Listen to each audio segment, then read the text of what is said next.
All right, let's dive into this explainer. Today, we're unpacking a really impactful 2023 study by researcher Robin Cavagnoud. We're going to be focusing on the survival migrations and the honestly incredible resilience of Venezuelan adolescents who have resettled in Peru. Now, if you're an educator, a policymaker, or an academic studying refugee and migrant youth, this research is absolutely essential. It goes way beyond just the sheer statistics of border crossings. Instead, it takes a profound, really human-centered approach. By listening directly to the voices of the youth themselves, we can finally start to understand how a single shared national crisis ends up fracturing into these highly distinct, deeply personal realities once they arrive in a new host country. Okay, so here's our roadmap for today's explainer. We'll start with the research problem, move into defining survival migration, then look at the biographical framework, the 4 migration trajectories, resilience and education, and finally wrap up with policy and future research. All right, kicking things off with Section 1, the research problem. So, starting intensely around 2015 and 2016, Latin America witnessed just a massive, unprecedented exodus of families from Venezuela. We're talking about hyperinflation, the total collapse of basic public utilities, and severe, life-threatening shortages of food and medication. And to really grasp the scale of this, just consider this staggering number. By August 2022, an estimated 6.81 million Venezuelans were living outside their home country. Think about that for a second.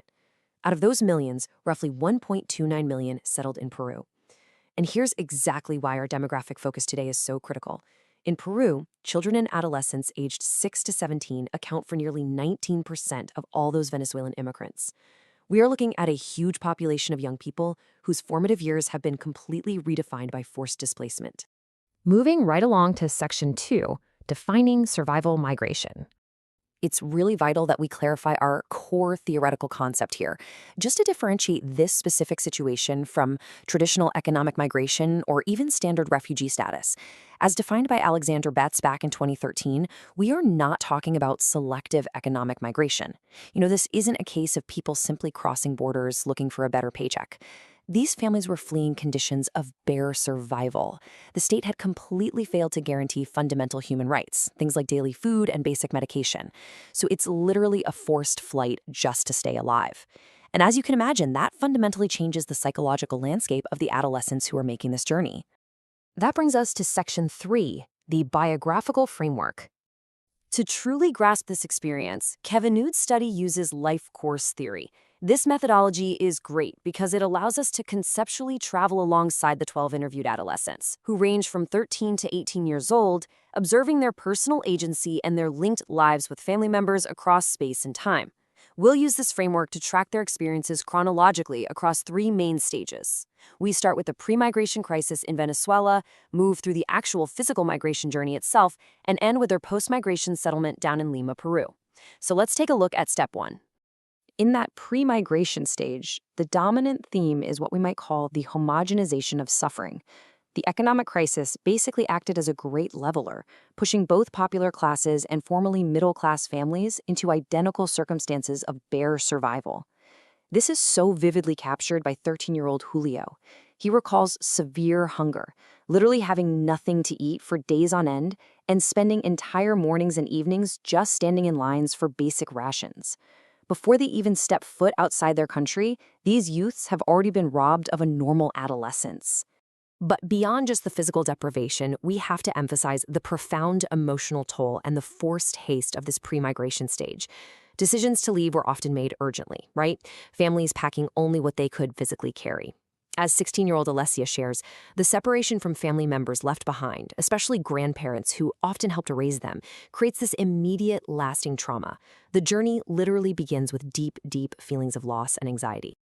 Now, transitioning into Step 2, the actual migration journey, we see extreme contrasts. Some adolescents traveled legally by bus over the course of about a week, but financial limits forced many others to literally walk. Just imagine traveling on foot for up to 9 months, exposed to freezing temperatures up in the Andes and facing violent robberies.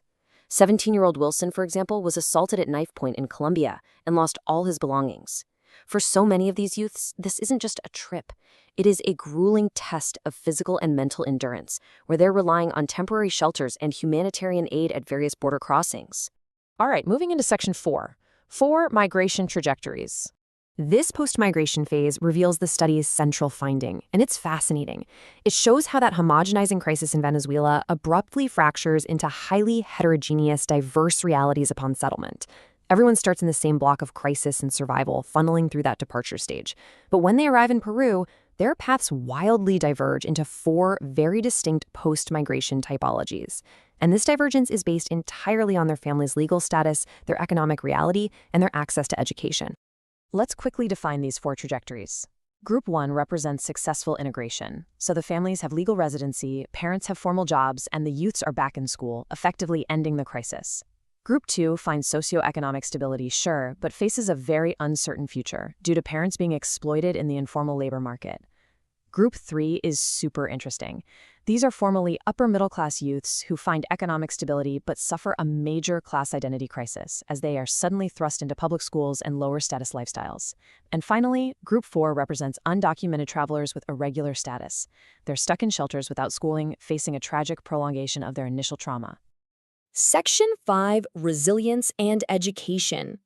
Now, despite these vastly different trajectories, a common thread for almost all these adolescents is the absolutely incredible resilience they demonstrate while trying to build a new life.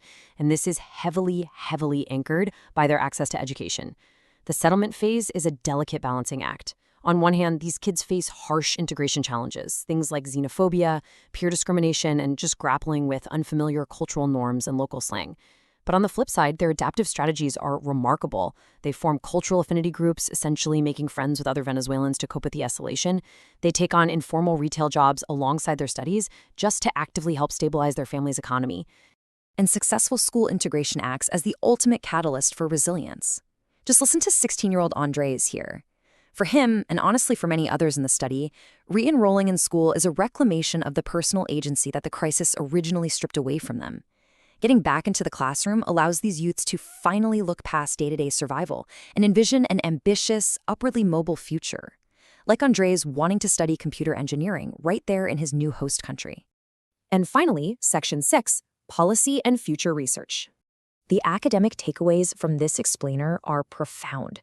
For many of these families, the physical act of migration has ended and a level of material stability has been achieved. But the subjective emotional crisis, the intense homesickness, the unresolved trauma of the journey, the longing for relatives left behind, that frequently continues. Which leaves us with a final, pretty provocative question to ponder. As these adolescents transition into adulthood, how will their prolonged emotional trauma and their incredibly diverse integration trajectories shape future educational policies and regional migration? It's a stark reminder that granting legal entry is really only the very first step.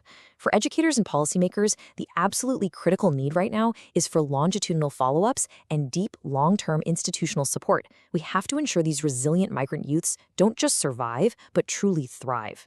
Thanks so much